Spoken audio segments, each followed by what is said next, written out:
ito. Tumawag na raw sila ng doktor para mapakita ng test. Pero medyo Pagas tayo. dahil wala rin nagtiwala sa lahat na lumalapit sa kanya. Dito tayo sa... Ha? Ayaw palabasin si Vicky Sara, kaya kumabot na lang ito sa pagdinig ng House Committee on Government and Public Accountability against the di-umani misuse ng kanyang confidential funds. Matapos na kumalma ni Lopez, ang tauhan naman ito na si Nicole ay nagka-panic attack. Hindi raw ito makahinga, umiyak na rin umiyak, kaya kinailangan na ulit tumawag ng doktor at nurse.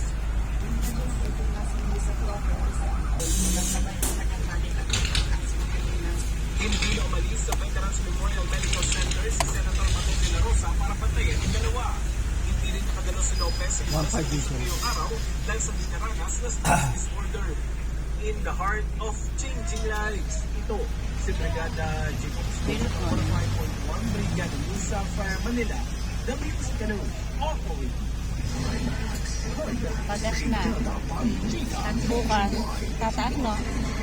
Gumulong na ang investigasyon ng PNP-CIDG kaugnay sa pinakawalang kumanta ng Vice President Sara Duterte. Yung? Sentro ng investigasyon, kung totoong may kinontak na assassin o hitman si VP Sara para uminap at speaker ng Kamara. Para sa karagdagang Magbabayad na si boss. Austria, Brigada.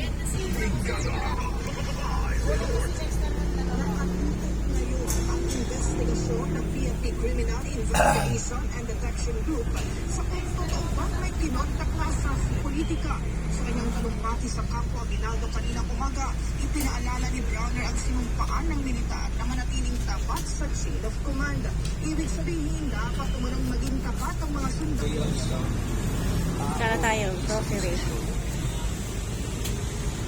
Depot. Wilcon Depot. DOW, wow natin, yung panata natin, sinabi natin na we will continue to uphold the Constitution. So, yun lang po ang isipin natin para hindi tayo makulis. In the heart of changing lives, ito si Brigada Gas Austria ng 105.1 Brigada Ano ba yun? Manila. Yung ano? Wala. Wala po.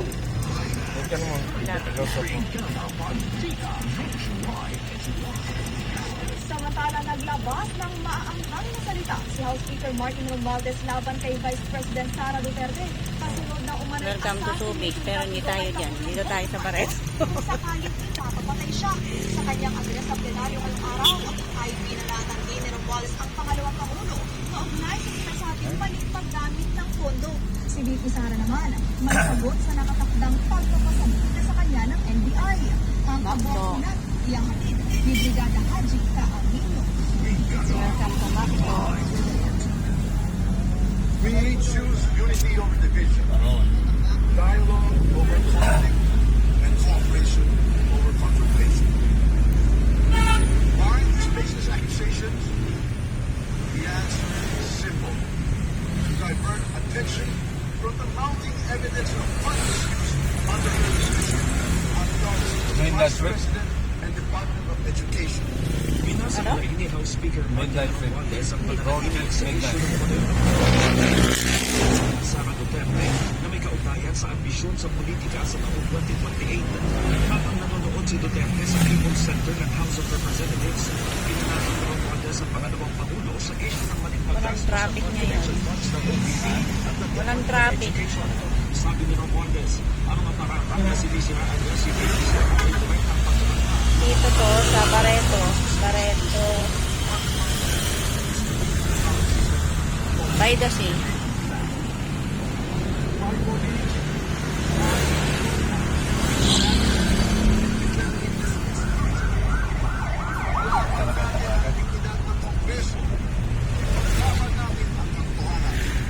Ipaglaban pa natin ang ating demokrasya. We should not allow individuals to ruin this great nation. That means their full armies for their life goals. Dito tayo sa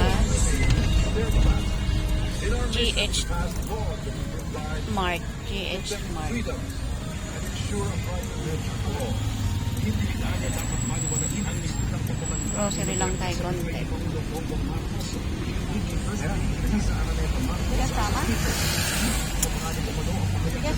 presidente na ngayon man ay hindi pa narinig o nangyari. Tapos na namang iginit ni Romualdez na malino na mga walang kasalanan sa